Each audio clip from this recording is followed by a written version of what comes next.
कहानी गांव, जंगल और रहस्य। बहुत समय पहले एक छोटे से गांव में एक लड़का रहता था जिसका नाम अर्जुन था। यह गांव घने जंगल के किनारे स्थित था और लोग जंगल से दूर रहने की कोशिश करते थे क्योंकि वहां अजीब सी घटनाएं होती रहती थीं। लोग कहते थे कि जंगल में एक पुरानी हवेली है और वहां रात को अजीब सी आवाजें आती हैं। किसी ने कभी वहां जाने की हिम्मत नहीं की थी क्योंकि कोई भी वापस नहीं लौटता था। अर्जुन का मन इन रहस्यमय घटनाओं को जानने का था। वह निडर था और उसकी जिज्ञासा उसे हमेशा नई नई चीजों की ओर खींचती थी। एक दिन उसने ठान लिया कि वह इस रहस्य को सुलझाएगा। वह घर से चुपचाप जंगल की ओर चल पड़ा। उसके साथ उसका पुराना कुत्ता बबलू भी था, जो अर्जुन के हर कदम पर उसका साथी था।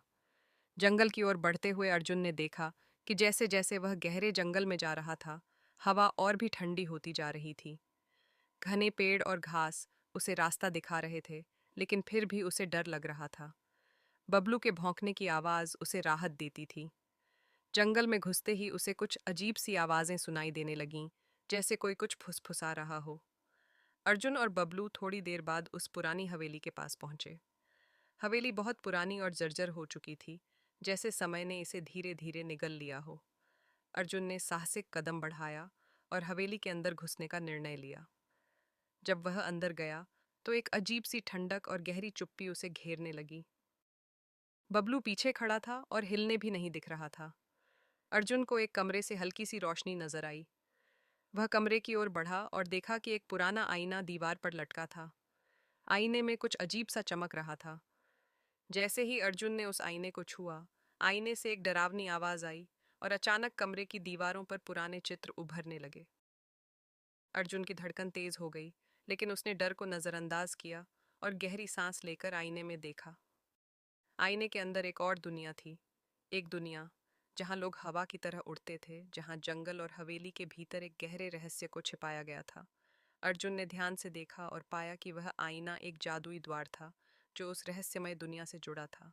अचानक आईने में से एक वृद्ध व्यक्ति की छवि उभरी। वह व्यक्ति बोला, तुमने इस आईने को छुआ है तो अब तुम्हें इस दुनिया का रहस्य जानना होगा। अर्जुन ने पूछा, यह जगह क्या है और ये रहस्य क्या है? वृद्ध व्यक्ति ने कहा, यह जंगल कभी शांत था, लेकिन एक प्राचीन जादू ने इसे बदल दिया।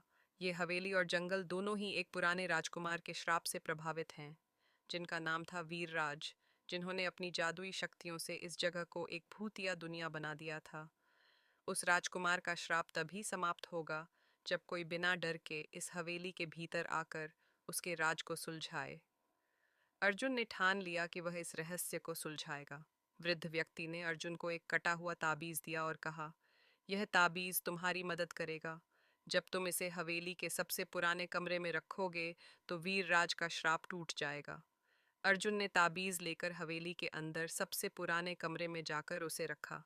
जैसे ही ताबीज जमीन पर रखा, हवेली में अचानक हलचल मच गई। दीवारों में दरारें पड़ने लगीं और पूरी हवेली में एक तेज रोशनी भर गई। अर्जुन ने महसूस किया कि जैसे कोई भारी बोझ हट गया हो। जंगल के वातावरण में भी बदलाव आ गया। हवेली और जंगल की सारी अजीब शक्तियां गायब हो गईं। अर्जुन ने वापस मुड़कर देखा तो वह वृद्ध व्यक्ति आईने में गायब हो चुका था। अब जंगल में शांति थी और गांव वाले हवेली के पास आने लगे, क्योंकि अब वह डरावनी नहीं रही थी।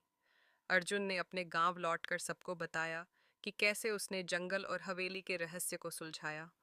उसके बाद से गांव में कोई भी व्यक्ति जंगल से नहीं डरता था।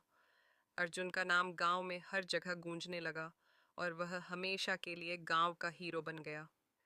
इस कहानी से यह सीखने को मिलता है कि साहस और सत्य की खोज हमें अज्ञात और रहस्यमय दुनिया से सामना कराती है, और कभी-कभी हमें डर के बावजूद अपने रास्ते पर चलने की हिम्मत रखनी चाहिए।